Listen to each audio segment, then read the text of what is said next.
പരിശുദ്ധമായ ദുൽഹജ്ജ് മാസത്തിന്റെ പവിത്രമായ പകലാണല്ലോ അല്ലാഹ്. നീ ആദരിച്ച ദിവസങ്ങളാണല്ലോ അല്ലാഹ്. നീ ബഹുമാനിച്ച ദിനങ്ങളാണല്ലോ അല്ലാഹ്. ദുആക്ക് ഇജാബത്തുള്ള മജ്ലിസും ദിവസവുമാണല്ലോ അല്ലാഹ്. അല്ലാഹുവേ, സാധുക്കളും ദോഷികളും പാപികളുമായ ഞങ്ങൾക്ക് നീ പുറത്തു തരണേ പടച്ചവനെ. നിന്റെ ദർബാറിലേക്ക് രണ്ട് കരങ്ങൾ നീട്ടാൻ പോലും യോഗ്യതയില്ലാത്തവരാണ് അല്ലാഹ്.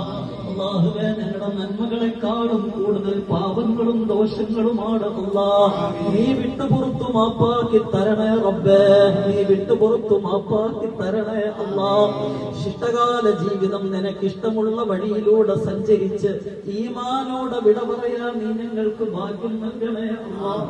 യാ അല്ലാഹ്, ഞങ്ങളുടെ കുടുംബങ്ങളിൽ നിന്നും മരിച്ചുപോയവർക്ക് നീ പുറത്തു കൊടുക്കണമേ.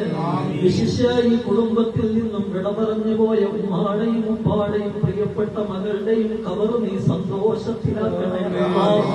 ആ കബറുകൾ നീ കണ്ണെത്താ ദൂരത്തോളം വിശാലമാക്കണേ അല്ലാഹ്.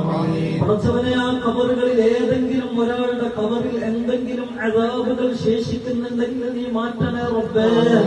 അല്ലാഹുവേ, അവരുടെ കബറുകളിലേക്ക് സ്വർഗത്തിന്റെ 8 കവാടങ്ങളെയും നീ തുറന്നിട്ട് കൊടുക്കണേ അല്ലാഹ്. സ്വർഗീയ ആരാമമാക്കി നീ അനുഗ്രഹിക്കണേ അല്ലാഹ്. സ്വർഗനിവാസികൾ എങ്ങനെയാണോ കബറിൽ കിടക്കുന്നത് അതുപോലെ കിടക്കാൻ നീ തൗഫീക്ക് കൊടുക്കണേ പടച്ചവനെ.